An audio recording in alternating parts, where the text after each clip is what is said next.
soothing voice, the upward inflection on O, followed by, "You have email." I would dance around the room to the sound of the AOL dial-up to help the agonizing time pass quicker.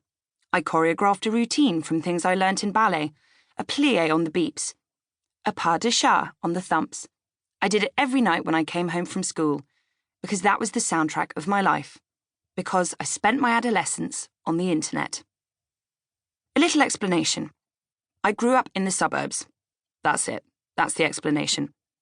When I was 8 years old, my parents made the cruel decision to move us out of a basement flat in Islington and into a larger house in Stanmore, the last stop on the Jubilee line and on the very furthest fringes of North London. It was the blank margin of the city, an observer of the fun rather than a reveller at the party. When you grow up in Stanmore, you're neither urban nor rural. I was too far out of London to be one of those cool kids who went to the Ministry of Sound and dropped their G's and wore cool vintage clothes picked up in surprisingly good Oxfams in Peckham Rye. But I was too far away from the Chilterns to be one of those ruddy-cheeked, feral country teenagers who wore old fishermen's jumpers and learnt how to drive their dad's Citroën when they were 13 and went on walks and took acid in a forest with their cousins. The North London suburbs were a vacuum for identity. It was as beige as the plush carpets that adorned its every home. There was no art, no culture, no old buildings, no parks, no independent shops or restaurants. There were golf clubs and branches of prezzo and private schools and driveways and roundabouts and retail parks and glass-roofed shopping centres. The women looked the same, the houses were built the same, the cars were all the same. The only form of expression was through the spending of money on homogenised assets. Conservatories, kitchen extensions, cars with inbuilt sat-nav, all-inclusive holidays to Mallorca. Unless you played golf, wanted your hair highlighted, or to browse a Volkswagen showroom, there was absolutely nothing to do. This was particularly true if you were a teenager at the mercy of your mother's availability to cart you around in her aforementioned Volkswagen Golf GTI.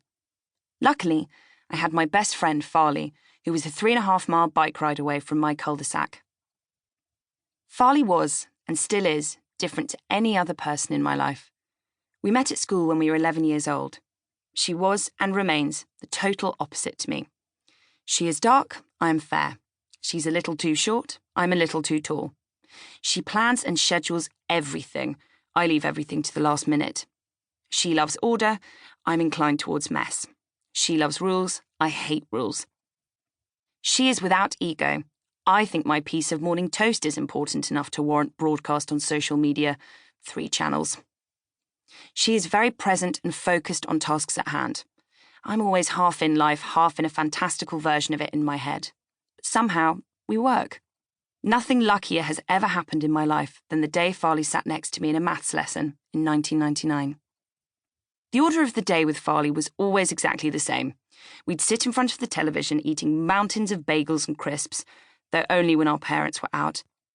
Another trait of the suburban middle classes is that they are particularly precious about sofas and always have a strictly no-eating living room, and watching American teen sitcoms on Nickelodeon.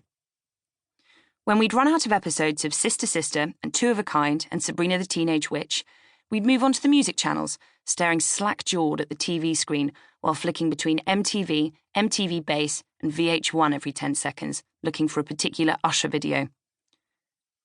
When we were bored of that, we'd go back onto Nickelodeon +1 and watch all the episodes of the American teen sitcoms we'd watched an hour earlier on repeat.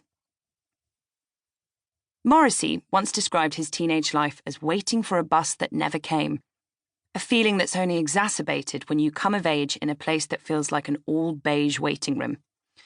I was bored and sad and lonely, restlessly wishing the hours of my childhood away. And then, like a gallant knight in shining armour, came AOL dial-up internet on my family's large desktop computer. And then came MSN Instant Messenger. When I downloaded MSN Messenger and started adding email address contacts, friends from school, friends of friends, friends in nearby schools who I'd never met, it was like knocking on the wall of a prison cell and hearing someone tap back. It was like finding blades of grass on Mars. It was like turning the knob of the radio on and finally hearing the crackle smooth into a human voice. It was an escape out of my suburban doldrums and into an abundance of human life. MSN was more than a way I kept in touch with my friends as a teenager. It was a place.